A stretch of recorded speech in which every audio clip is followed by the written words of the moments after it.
The mining world of Calyx 9 was not a place made for beauty. It was a gray planet covered in dust storms and metal towers, a world that never slept. Machines hummed day and night, and workers moved like shadows through endless tunnels. Above them all ruled the Varn Dominion, tall, cold, and proud aliens who saw every other race as tools for their empire. Lieutenant Arik Vale had only been on Calyx 9 for 2 weeks. He was a human engineer, assigned to maintain the Dominion's massive energy systems. Most humans here kept their heads down. The Varn trusted no one, especially humans. They said humans were clever but too emotional, too unpredictable. Arik didn't disagree, until the day he saw her. He was doing a regular inspection of the containment wing, where the Dominion stored rare biological specimens from conquered worlds. It was a place most avoided. The halls smelled of chemicals, and the air was heavy with silence. Arik walked past glass chambers filled with strange creatures, scaled beasts, glowing worms, and once, what looked like a floating crystal flower. Then he saw the largest chamber at the end of the hall. It wasn't like the others. This one was surrounded by shimmering light fields and guarded by 3 Varn sentinels. Inside stood someone, so tall she had to bend slightly to fit under the ceiling beams. Arik stopped breathing for a moment. The figure inside was a giant woman, easily 20 feet tall, her skin a soft shade of violet with faint silver lines that glowed across her arms and shoulders. Her hair floated slowly in the containment field, a pale halo of light. Her eyes were closed, but even through the energy barrier, Arik could feel something, an emotion quiet and deep. She wasn't a beast. She wasn't a monster. She looked human. A Varn officer noticed Arik staring. "Do not look too long, human," the officer said sharply. "That creature was once a guardian of her world. Now she is nothing. A failed experiment." Arik forced himself to nod and move on, but his mind refused to let go. A guardian? Failed experiment? Her face had the same symmetry, the same gentle expressions humans had, and those markings. He had seen similar designs in old Terran myths, in art describing gods that came from the stars. That night, he couldn't sleep. The image of the violet-skinned woman stayed with him, the way she floated so still as if waiting for something or someone to remember her. The next day, Arik returned to the lab under the excuse of checking the chamber's power lines. The Varn guards ignored him. No one thought a human technician mattered. As he ran his diagnostics, he secretly opened a side panel and looked at the life support readings. The numbers shocked him. The oxygen levels were too low for long-term stability. Whoever was in there was slowly weakening. He hesitated. "If I change the settings, the system will log it." But something inside him, the small, stubborn spark humans carried, pushed him forward.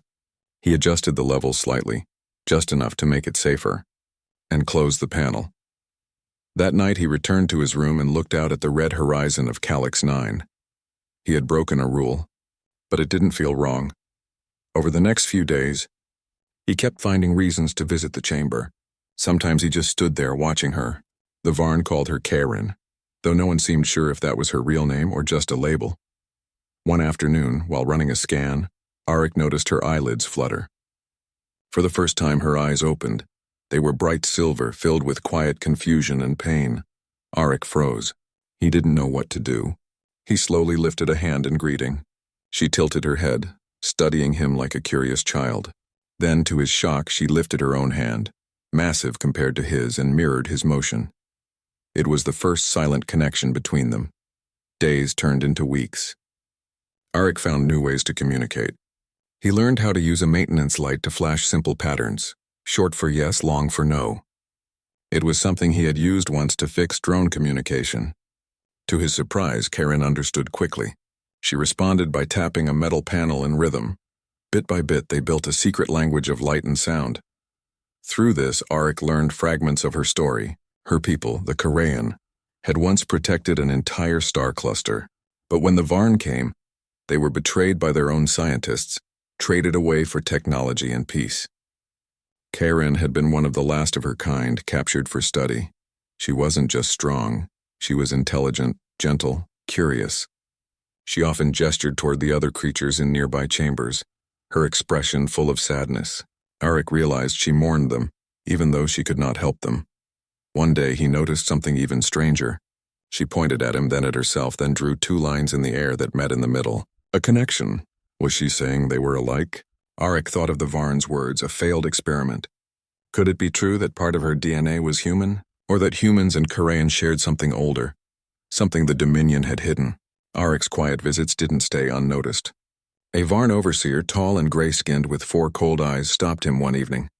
"Human," the overseer said, his voice sharp. "You spend too much time in containment. The specimens do not need your attention." Auric kept his face calm.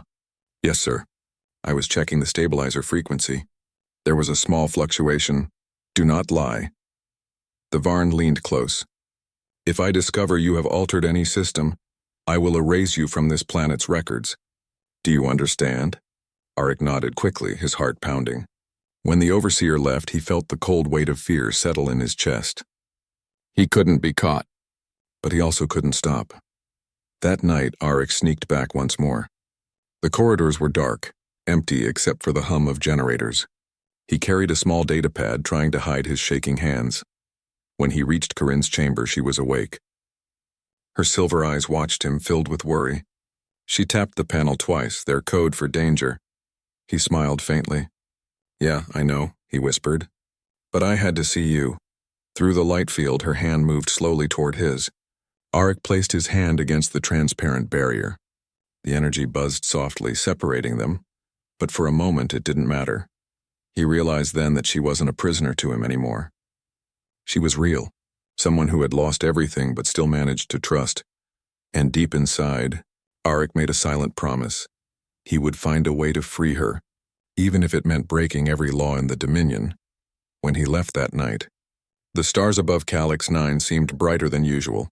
He didn't know it yet, but his small act of kindness, the extra oxygen, the secret messages, the simple human empathy, had already begun to change everything.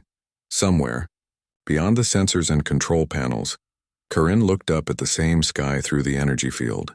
For the first time in years, she smiled.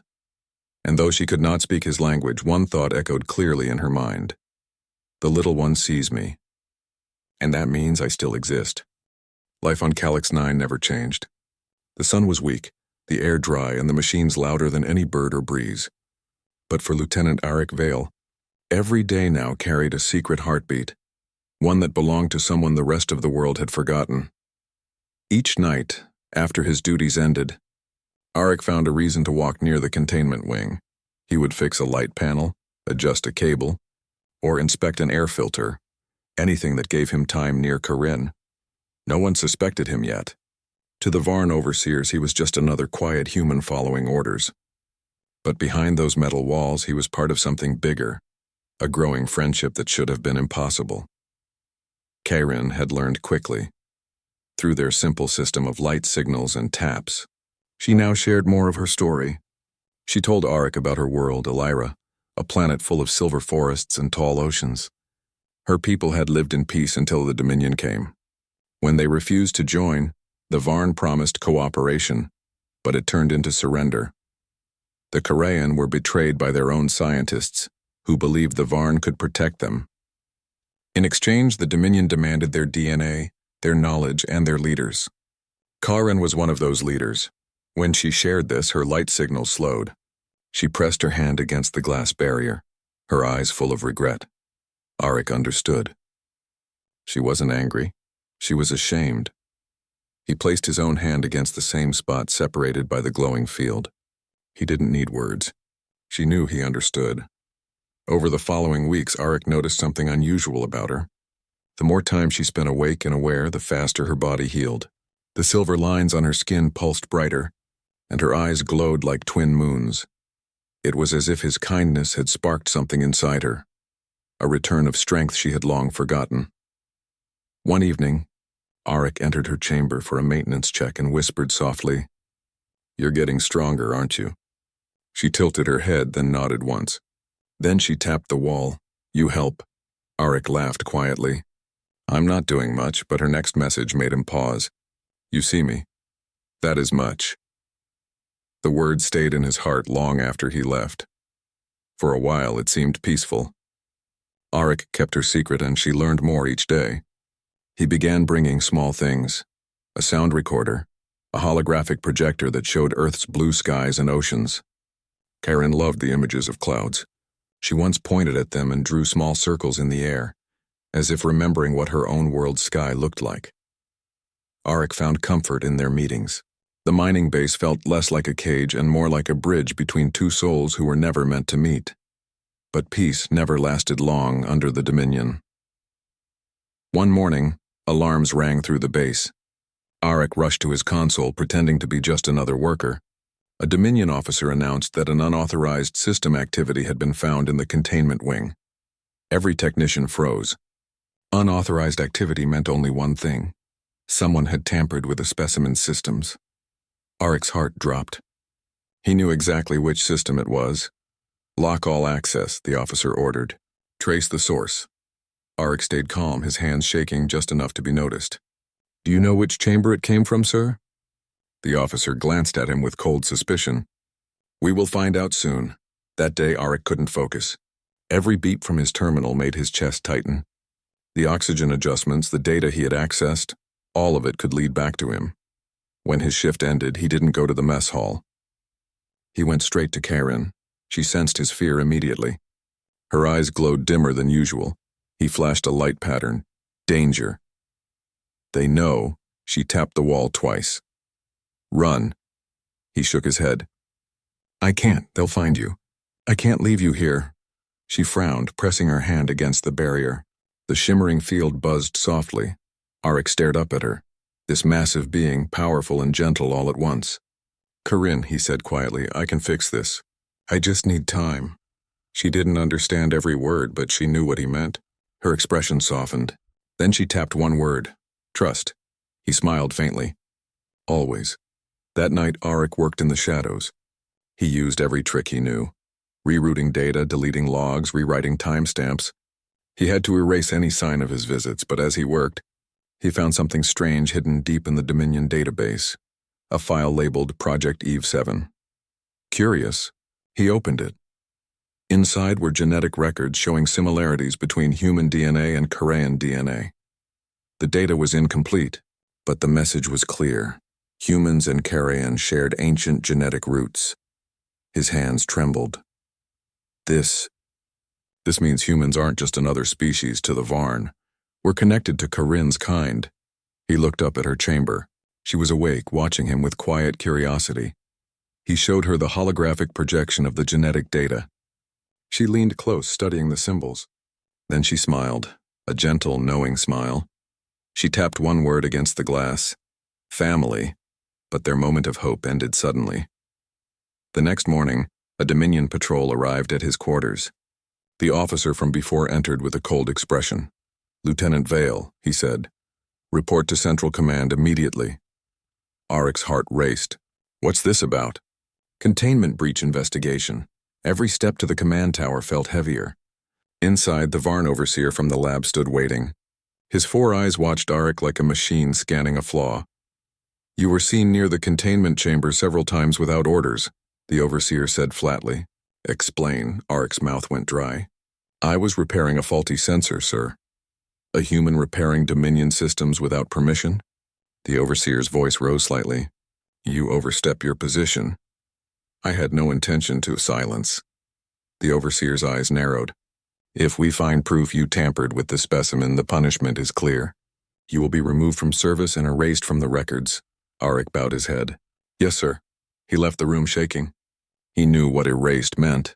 A quiet execution, no trace left behind. That evening he returned to Karen's chamber one last time. His eyes burned with exhaustion and fear. He typed a quick light message. They suspect. I cannot stay. Karen stared at him for a long moment, her expression unreadable. Then she knelt, lowering her head until her face was close to the glass. Her voice came softly, broken and slow, the first time Auric had ever heard her speak. Auric. He froze. She had learned his name. Go, she whispered. Safe, he swallowed hard. I can't, they'll destroy you. She shook her head. No, you must live, humans. Remember, Auric stepped closer. No, you don't understand. I found the files, Corinne, humans, and Karen. We're the same. We're family. You're not their experiment. You're ours. Her silver eyes widened, tears forming like tiny lights. She touched the barrier gently, her massive hand glowing where it met the field. In that moment, the alarms began to sound again, louder this time. The system had found his data edits. Eric Vale, a voice echoed through the speakers. Report to command immediately. This is your final warning. He looked at the lights, at the sensors, then at Corinne. His heart pounded. He had two choices. He could erase every trace of her and live, or he could set her free and lose everything. Karen seemed to sense his thoughts. She shook her head slowly, her eyes pleading as if telling him don't, but Arik couldn't accept that. He reached for the control pad. I won't let them hurt you anymore. Her voice came again, soft but firm. Arik, if you open, law breaks, you die, he smiled sadly. Then I guess I'll be the first human to break it for the right reason. He placed his hand on the release control, not pressing it yet, but ready. Through the glass, she whispered one last word. Brave. And for the first time, Arik didn't feel small, he felt human. The sky over Calyx 9 was a dull orange that day, filled with the hum of airships and the soft glow of alarms. Inside the containment wing, the warning lights flashed red, spreading through the halls like ripples of fire. But in the center of it all stood Lieutenant Arik Vale, staring at the control panel that could change everything. Behind the glowing field, Corinne watched him. Her eyes were calm, but there was sadness too, a sadness that felt as old as time. He had his hand on the release switch, the command that would break her stasis field and open her chamber. One press and he would become a criminal. One press and she would be free. Arik looked at her one last time. You said I must live, he whispered. But what's the point of life if I have to live like them? Afraid, silent, pretending not to care. Karen didn't answer. Instead, she lifted her hand and placed it against the barrier, the same spot she always touched when she wanted to tell him something from her heart. He pressed the button. The light field flickered. For a moment, the room became silent and the power around them trembled. Then, with a soft hum, the barrier vanished like mist. The air shimmered with faint silver sparks. Karen slowly lowered her hand, now touching real air, free air, for the first time in years. Arik stepped back, afraid she might fall or faint, but she stood tall and steady. Her eyes blinked, adjusting to the open space, and for a long time she simply breathed. The sound was soft, like a sigh carried across an entire world. Free, she whispered. Arik felt his heart ache. Yes, he said. You're free. She looked down at him, this small human who had risked everything for her, and her expression softened with something like pride. Arik, she said slowly, her voice a mixture of echo and warmth. You brave, he smiled. Maybe a little foolish too. She tilted her head as if trying to understand the word foolish. Then with a gentle smile she replied, foolish. Good. They didn't have long. The alarms grew louder, echoing through the corridors. Arik moved quickly, guiding her toward a side passage. This way, he said. If we reach the old mines, the scanners won't find us. Corinne followed carefully, ducking under low beams and moving with surprising grace. The floor trembled beneath her steps, but she never complained. Every movement was silent, controlled, a giant trying not to crush the fragile world around her. When they reached the airlocks, Arik pulled open a manual lever. The old system creaked, releasing a wave of cold wind from the outside desert. The air smelled of dust and iron. Calyx 9 stretched before them, wide plains of golden sand, dotted with broken towers and ancient ruins. Karen took her first step outside. Her feet sank softly into the sand. She lifted her face toward the strange orange sky. For the first time since her capture, she felt sunlight on her skin. It remembers me, she said quietly. Arik frowned. What does? The light, she said, looking down at him. It knows my kind. We helped make it shine here long ago. He didn't understand what she meant, not yet, but something in her voice told him it was true. They traveled across the dunes, keeping low and quiet. Arik used his scanner to check for drones, while Karen carried him easily when the sand became too deep. They didn't speak much. Words were small compared to the silence of the desert. As the night fell, they reached the shadow of an ancient ruin, a structure older than any Dominion record. The stones glowed faintly with blue light like memories left behind. Karen touched the wall. This place. Karain Temple, she said softly. Our first bridge to stars. Arik stared in awe. The walls were carved with images, tall figures like her surrounded by smaller beings that looked human. He blinked. That's us, Karen nodded. Yes, we guided your ancestors. You were? Our children. Arik stepped closer to one of the carvings. The figures showed the Karian teaching humans how to make fire, build ships, read the sky. The story was written in light. So it's true, he said, his voice shaking. Humans and Karayan, we share the same roots. Karen smiled gently. You were never small, Arik. You only forgot who you were. He turned to her, eyes bright. Then we can prove it. If we show this, if we send this data, she shook her head slowly. The Dominion will destroy it. They fear truth more than power. Then what do we do? She looked at him for a long moment, then at the glowing walls. We remind them. They worked through the night. Arik used his datapad to link the temple's systems to the Dominion network. The old Karain technology responded to his human touch as if it recognized him. Karin stood behind him, her silver eyes glowing brighter. The memory of light will travel through stars, she said softly. When the connection was ready, Arik hesitated. Once we send this, they'll know where we are. Karin smiled sadly. It does not matter. Truth must be free, like breath. He nodded and pressed the command. The ancient carvings began to glow brighter, spreading across the temple like flowing water. The light rose into the sky, forming a pillar of silver energy that stretched far beyond the planet's clouds. From orbit, Dominion ships saw the signal, and so did thousands of other worlds. It was a message, carried in light and memory. Humans and Karayan are one family. No being was born to kneel. Inside the temple, Arik turned to Karen. It's done, he said. They'll see it. They'll know. She smiled, but her glow was fading. The energy of the temple seemed to drain from her body, feeding the transmission. Karen, he said, worried. You're weakening. She shook her head. No, I'm going home. He didn't understand. Home? Her eyes softened. My kind lived in light. We became it when our bodies failed. This place, he called me back. He stepped closer, tears forming. Don't go. You can't leave me now. She knelt, lowering her hand beside him. You are not alone. You carry us, and in your blood, in your kindness. Arik placed his hand on her finger. Her skin felt warm, almost like sunlight. What will happen to you? I will not die, she said gently. I will become what I was, a spark in the sky. As she spoke, her form began to shimmer. The silver lines across her skin brightened, and her body turned translucent, like glass catching the dawn. Karin, he called. She smiled one last time. Do not be afraid, Arik Vale. You showed me that humans still remember compassion. That is enough. And then, with a flash of gentle light, she rose upward, not vanishing but becoming part of the beam itself. The temple walls dimmed, leaving behind silence and soft silver dust drifting through the air. Hours later, Dominion patrols arrived.